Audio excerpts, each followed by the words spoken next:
Сәлем достар, бүгінгі видеода сізді жұмбақтармен және логикалық сұрақтар күтеді.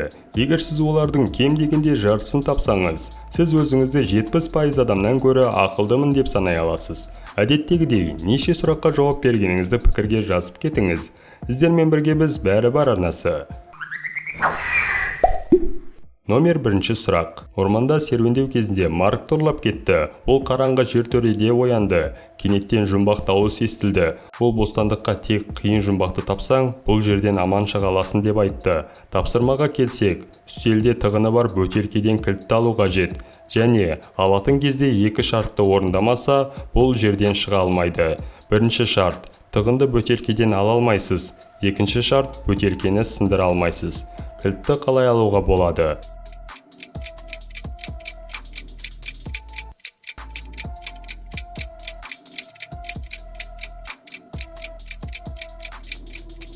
Дұрыс жауабы. Егер сіз тапқыр болсаңыз, жұмбақ сізге оңай болған шығар.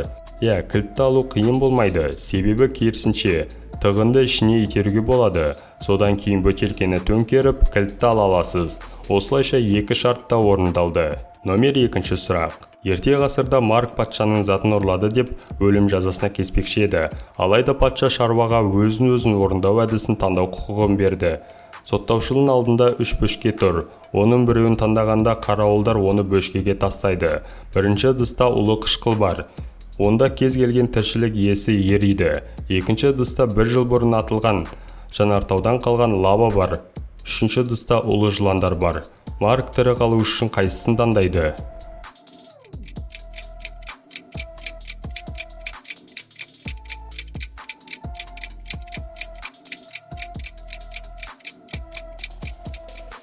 Дұрыс жауабы. Егер шаруа екінші номерлі бөшкені таңдаса, онда ол аман қалады. Себебі лава 1 жыл ішінде қатып қалады. Номер 3 сұрақ. Детективтік жұмбақ. Бай кәсіпкер және жас әйелі мен иті қала орталығында үлкен пәтерде тұрды. Жұма күні кәсіпкердің әйелі кешке полиция қызметкеріне қоңырау шалды. Ол күйеуін атып өлтіргендігін айтты.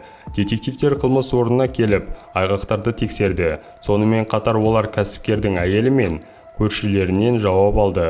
Жұбайының айтуынша ол екінші қабатта бөлмесінде ұйықтап жатқанын айтты.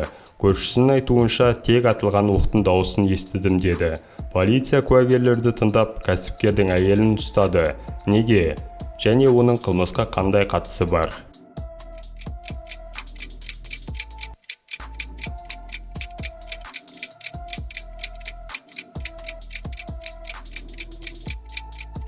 Дұрыс жауабы. Егер сіз барлық егжей-тегжейлерге назар аударсаңыз, үйде кәсіпкер мен әйелінен басқа ит бар екенін біле аласыз. Егер бейтаныс адам пәтерге кірсе, ол үнсіз қалмаушы еді. Көршілерінің айтуынша тек атылған оқтың дауысын естілгенін айтты.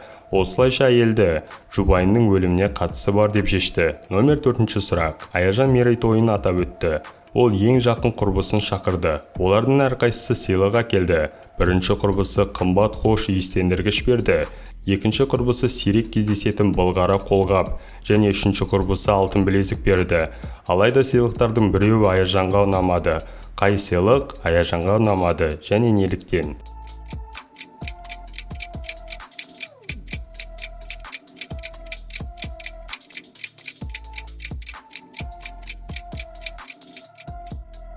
Дұрыс жауабы. Егер сіз мұқият болсаңыз, екінші досы берген 2 жұп қолғапта оң қолға киюге арналған еді.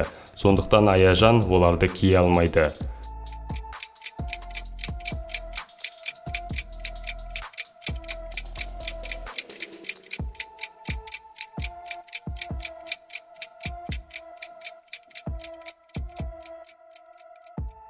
Үйден сонда да келіп қалдық. Ұнаса лайк пен қызыл кнопканы басып, каналға жазылып кетіңіздер. Тағы да қызықты логикалық сұрақтар көргіңіз келсе, Ойлан Тап арнасынан көре аласыздар. Сіздермен бірге біз бәрі бар арнасы.